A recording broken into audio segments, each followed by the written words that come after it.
And so when we talk about the work of Bert Hellinger, right, where he brought light to these systems, if I go back to the cavemen, right, the proverbial, the Neolithic, they operated on these principles, but no one sat there with a notebook and said, these are the laws you must follow, right? Or one of my favorite documentaries I talk about in like every other episode is Chimp Empire, right? It's with the chimps and in the Congo, and they organize social systems and they keep them in balance. And they form incredibly complex social relationships with completely different cultures. I've talked about how in that documentary, one of them is a hierarchical, patriarchal system, and the other one, it's an egalitarian system. And what's interesting in the egalitarian system is that every single chimp has a functional role within the tribe. One of them will go check the perimeters. One of them will go get food. One of them is I don't know, will go check on the babies. Like every single male and female chimp has a role within the tribe.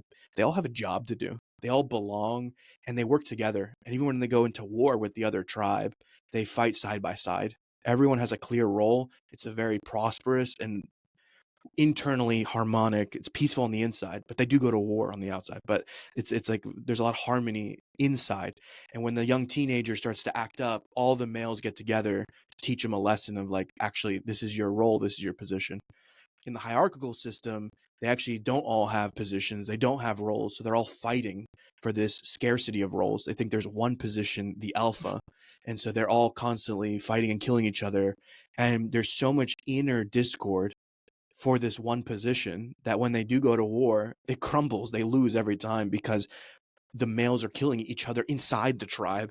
And so they're not strong outside the tribe.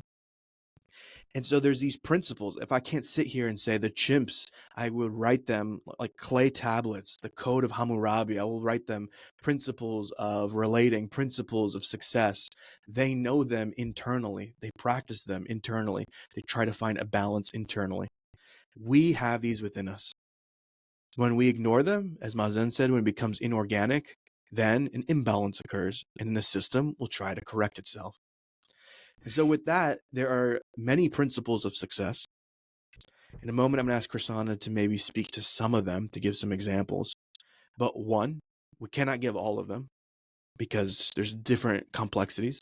Two, I cannot give it to you like it's a code of Hammurabi. Like I said, I can't give you this like the clay tablets of Moses. Like these are laws that you can then go follow because it's very alive. It's situational. We have to be able to use the system as it is, the relational field as it is.